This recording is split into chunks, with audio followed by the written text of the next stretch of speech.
Made in China. For years, this slogan has been associated with cheap products of dubious quality. However, in the third decade of the 21st century, this notion has begun to poorly reflect reality. In fact, the development of technology has become one of the main engines of Chinese growth. What is the current status of China's technological transformation? Welcome to the 20s Report.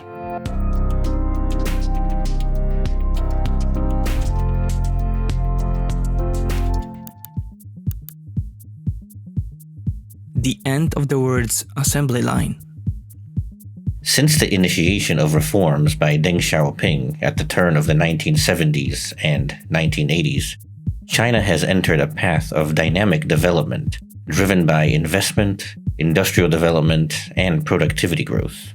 Lured by a cheap workforce, low labor, and environmental standards, and the promise of a growing market, international corporations from Japan, the US, South Korea, and Europe began moving more labor-intensive parts of production chains to China. In the 2010s, the expansive growth dynamics began to decline, and Chinese authorities began to look for a more sustainable model based on internal consumption, technology, and innovation. Until recently, China was associated with the world's assembly plant, where international corporations assemble their products while their designs and the most expensive components are created abroad. Apple's smartphones are a symbol of such a policy.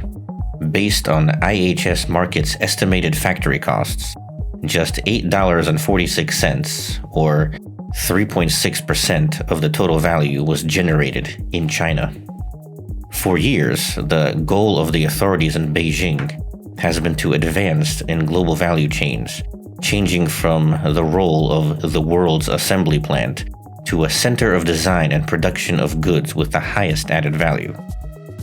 Since 2000, China has been investing heavily in research and development, which is to make it possible to catch up with the technological level of world tycoons such as the USA, Japan, South Korea, or the European Union. In 2018, China's total spending on this goal reached $462.5 billion US dollars, slightly less than the United States, but more than the EU, and also more than Japan. According to the estimates of the State Bureau of Statistics, in 2019, China allocated 2.23% of GDP to research and development. This is a huge increase compared to the beginning of the 21st century, when it was less than 1%. In addition, over the years, there have been activities related to forced technology transfers, copying of foreign solutions, and/or industrial espionage. Progress is particularly visible in the telecommunications and digital sectors. Huawei P40 series. Huawei has been one of the leading smartphone manufacturers for a long time, and recently companies such as Xiaomi, Oppo, and Vivo have joined this narrow group. Symptomatic for this process is the expansion of Chinese digital companies such as Baidu, Alibaba, and Tencent, whose total value is currently estimated at $1 trillion US dollars. BAT has now almost completely dominated digital services in China and is one of the leading companies in the artificial intelligence sector.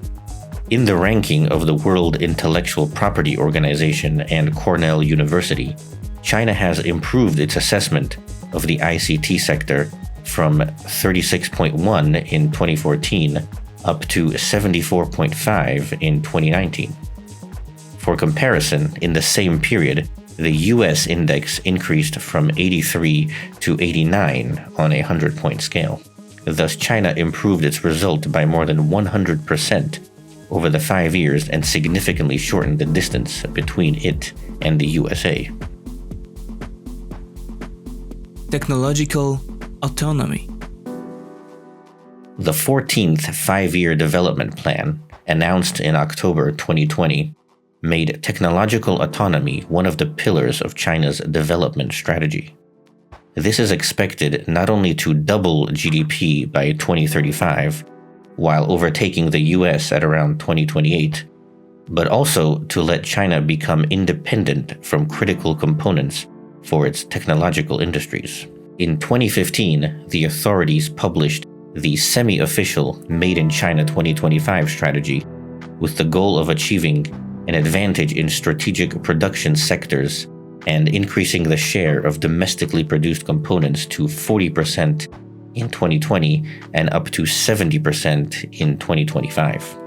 The creation of an independent high-tech industry has become a developmental and strategic imperative for China. Due to the growing standard of living and increased wages, China is gradually ceasing to be a country of cheap labor, and negative demographic trends force the need to transform the current developmental model.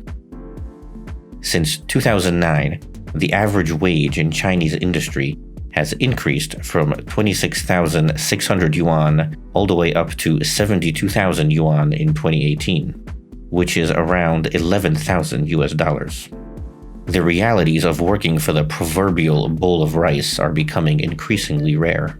By 2050, the working age population is expected to decrease by about 23%, or about 200 million people, which means that China must focus on increasing productivity and dominating the high-tech sector. The government is also moving away from the concept of expansive growth at the expense of the environment, as evidenced most clearly by Xi Jinping's speech at the UN in September 2020, in which he announced an ambitious plan to achieve carbon neutrality in China by 2060. Also, take on directly the challenges posed by our prosperity, security, and democratic values by our most serious competitor, China. Key to Chinese efforts to advance technology is the United States, with which China has a deteriorating relationship.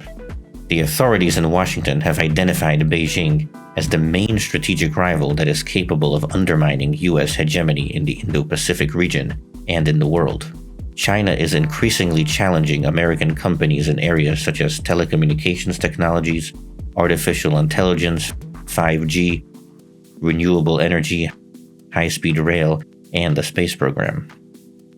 Sanctions imposed by Donald Trump against Chinese companies and pressure on allies worsened the climate for the possibility of China's technological development in key sectors. The high level of interdependence between China's developed economies and the promise of a huge sales market both continue to attract many tech companies to operate in China, and these represent an almost insurmountable barrier to economic decoupling plans. Inaccessible microprocessors.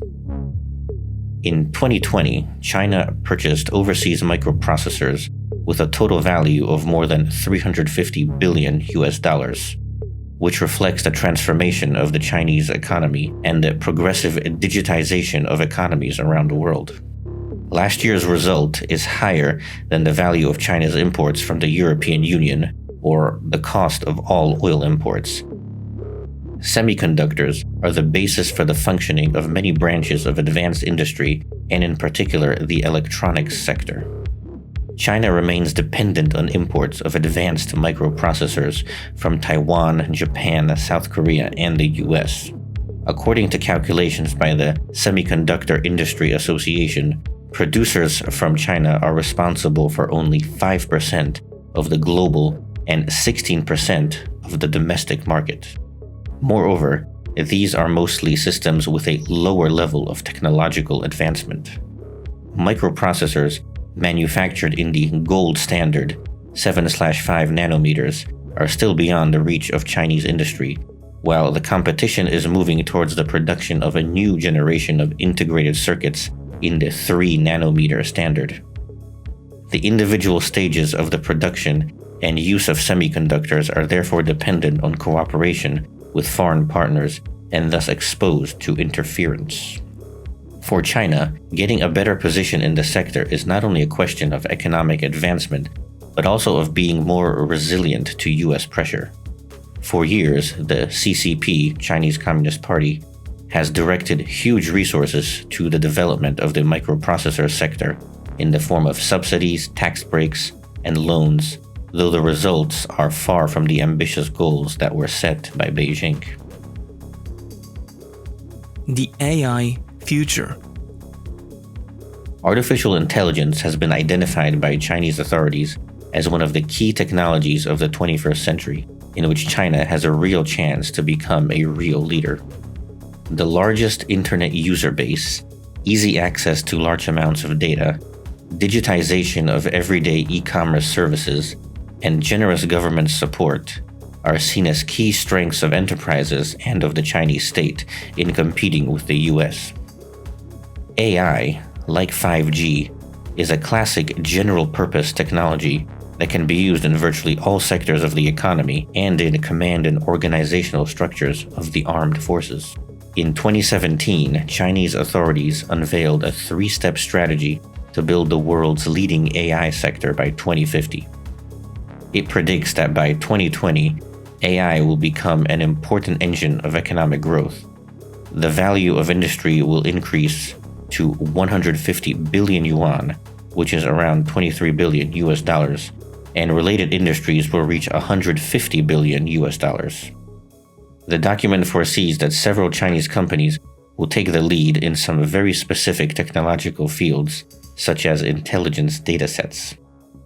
The next stage, by 2025, involves the dissemination of AI solutions in many areas and industries, such as digitized industry, high-end healthcare, smart cities, smart agriculture, and national defense. The value of China's domestic AI industry is expected to rise to 400 billion yuan, or 60 billion US dollars, and related sectors will exceed 750 billion US dollars. At this point, a new legal framework will be taking shape, encompassing practical and ethical standards as well as an institutional regime. The third and final stage envisions that China will become a global leader in the global artificial intelligence industry, with the most competitive enterprises, top-notch science and research capabilities, and the most sophisticated talent pool. At this point, artificial intelligence will be widely used in manufacturing, services, both military and public systems. The total value of artificial intelligence activities in China will reach 150 billion US dollars, and related industries will account for over 1.5 trillion US dollars. 5G struggle. The fifth generation telecommunications network, or 5G, is one of the technologies that will drive the digitization of societies and economies, as well as economic growth. The implementation of the 5G network will lead to a significant qualitative and leaf change in terms of connection capacity, reduction of delays, and an increase in the number of devices supported. The fifth generation network is expected to increase data transmission capacity 100 times and be able to connect up to 100 times more devices in the Internet of Things. The potential associated with this technology is huge, as it will affect virtually all spheres of economic activity: stock market analysis, autonomous vehicles, smart grid, smart home, inter-machine communication, and even the entertainment industry. From the very beginning, Chinese companies, Huawei and ZTE, have been among the world leaders in this sector.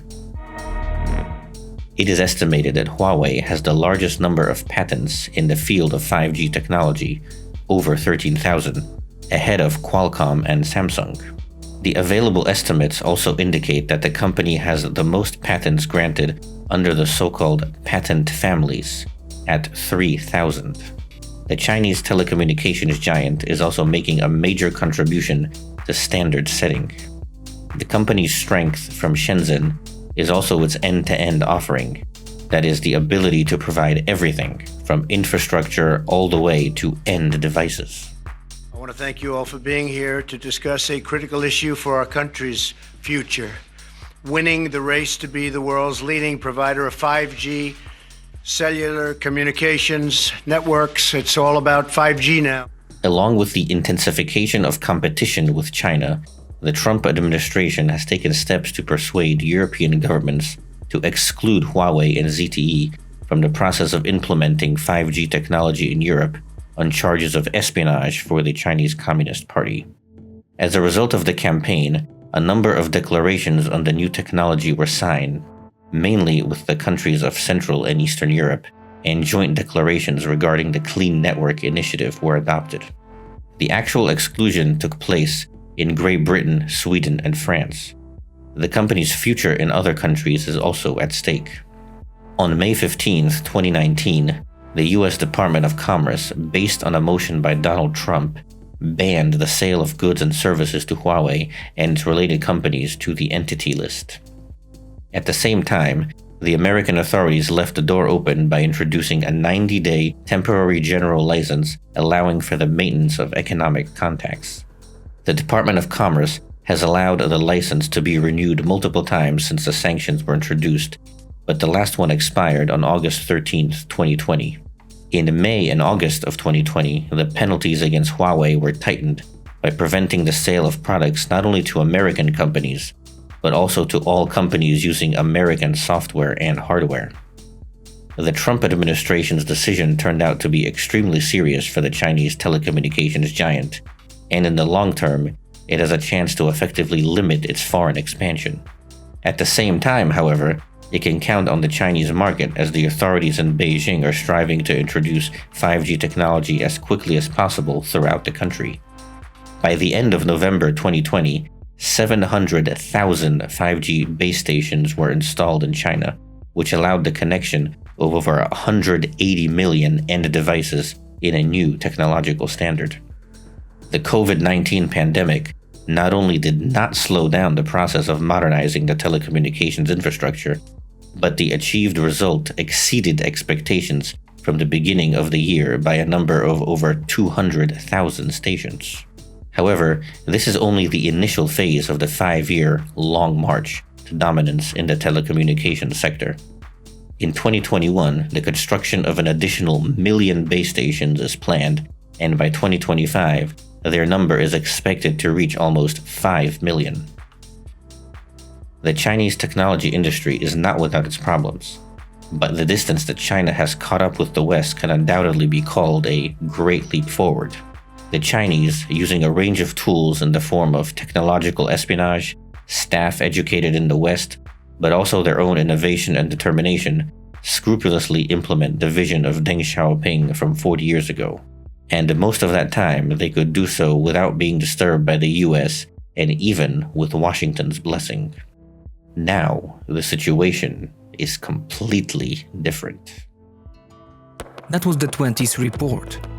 The analysis was prepared by Paweł Paszak, director of the Indo-Pacific program at the Institute of New Europe.